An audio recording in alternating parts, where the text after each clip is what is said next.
Assalamualaikum warahmatullahi wabarakatuh. Salam sejahtera untuk kita semua. Semoga pada hari ini kita dalam kondisi yang sehat walafiat. Amin. Oke, pada pertemuan perkuliahan statistika minggu lalu kita telah belajar tentang populasi dan sampling. Hari ini kita akan belajar tentang penyajian data.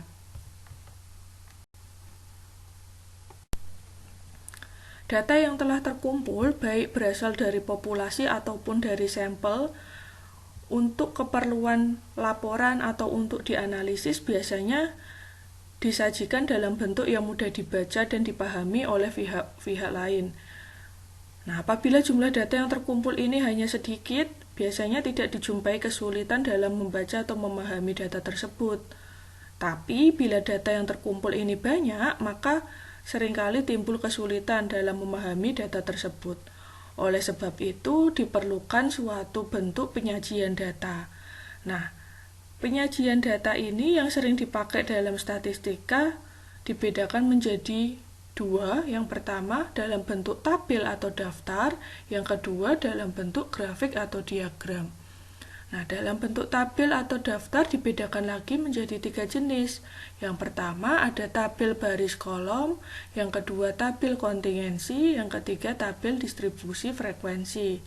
Lalu untuk bentuk grafik atau diagram ada 6 jenis. Yang pertama diagram batang, diagram garis, diagram lambang atau simbol, diagram lingkaran atau pie ya.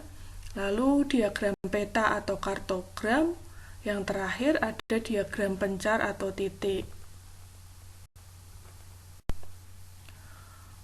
Untuk jenis penyajian data, yang pertama tadi ada tabel atau daftar. Nah, tabel atau daftar ini ada tiga jenis lagi, yaitu tabel baris kolom, tabel kontingensi, dan tabel distribusi frekuensi. Untuk tabel baris kolom sendiri biasanya ciri-cirinya terdiri dari baris dan kolom, di mana tabel baris dan kolom ini dibedakan lagi menjadi 3 jenis, yaitu tabel 1 arah, 2 arah, dan 3 arah. Untuk tabel 1 arah sendiri merupakan tabel yang berisi mengenai suatu hal atau satu karakteristik saja. Nah, tabel ini merupakan bentuk tabel yang paling sederhana. Sebagai contoh, tabel 1 arah seperti terlihat di layar ya. Jadi ini menyajikan satu karakteristik saja, yaitu berupa informasi prosentase penjualan smartphone.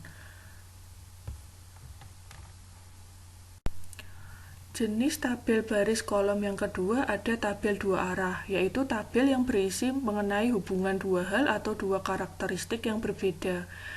Nah, sebagai contoh, tabel 2 arah seperti yang di layar ya.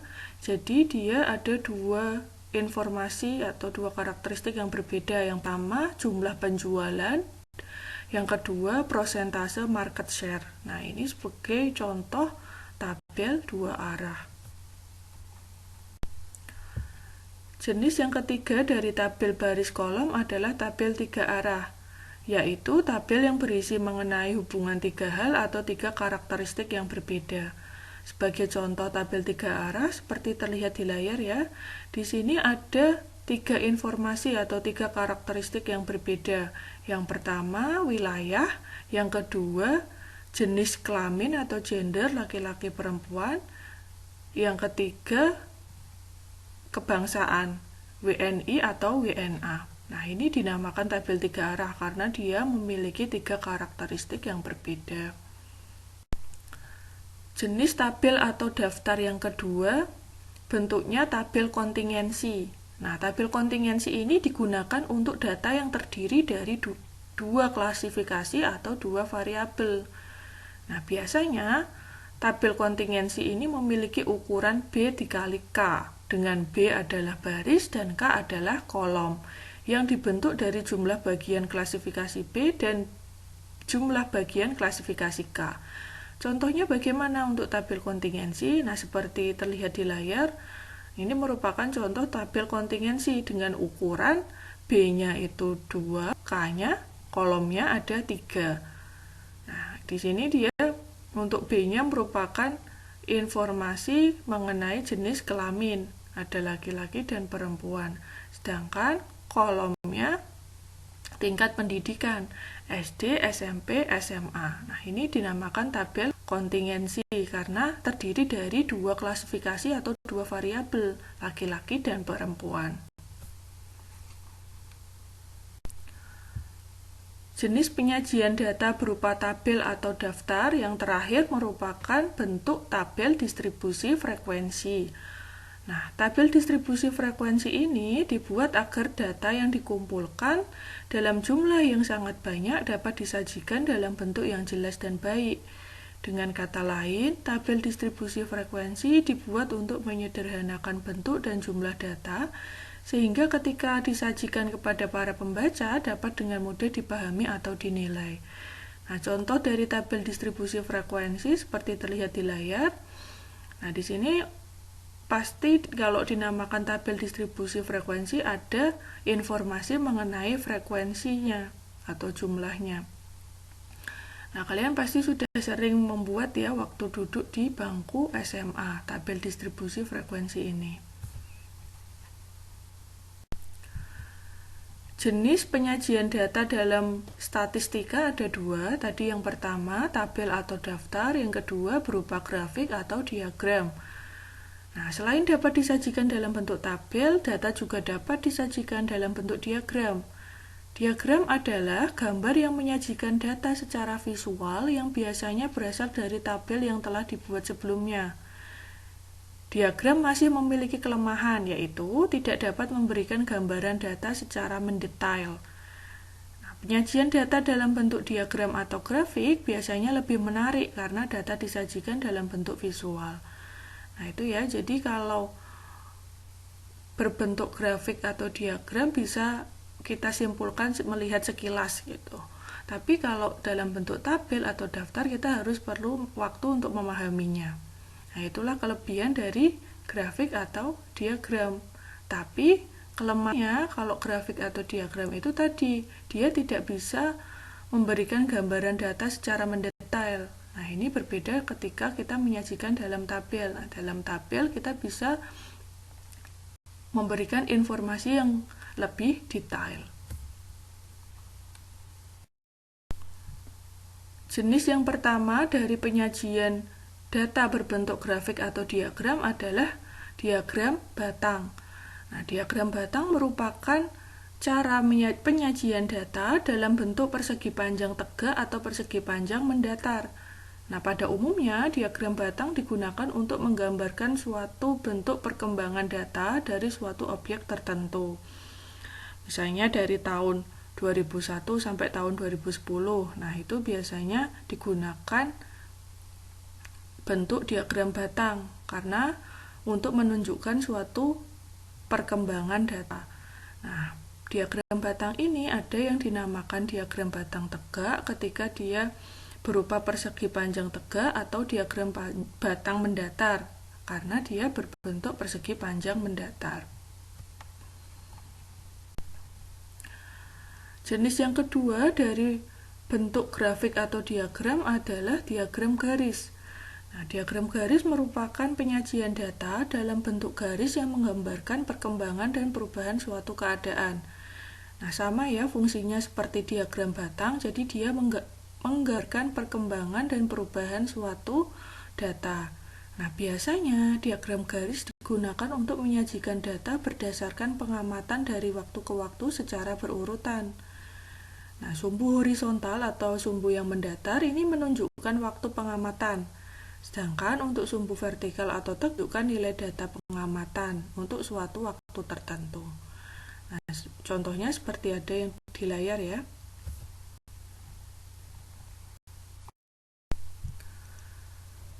Jenis yang ketiga dari bentuk grafik atau diagram ada diagram lingkaran.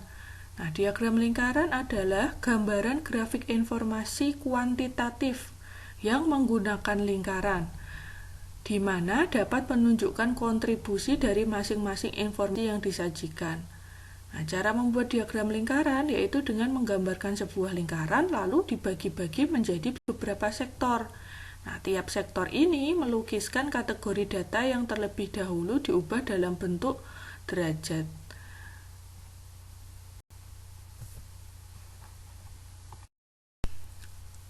Jenis yang keempat dari bentuk grafik atau diagram adalah diagram lambang atau piktogram.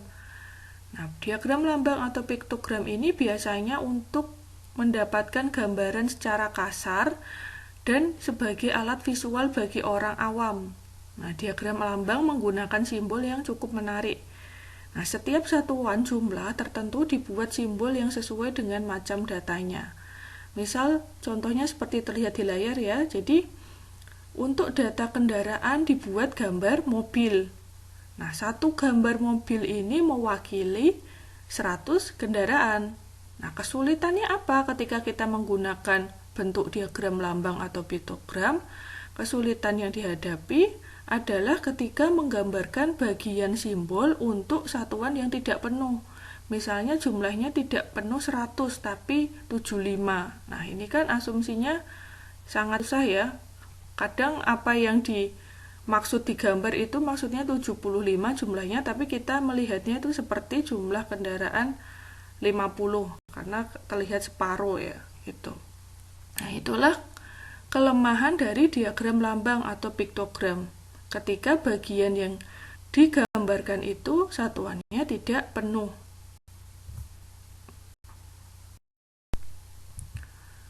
Jenis yang kelima dari bentuk penyajian data grafik atau diagram adalah diagram peta atau kartogram.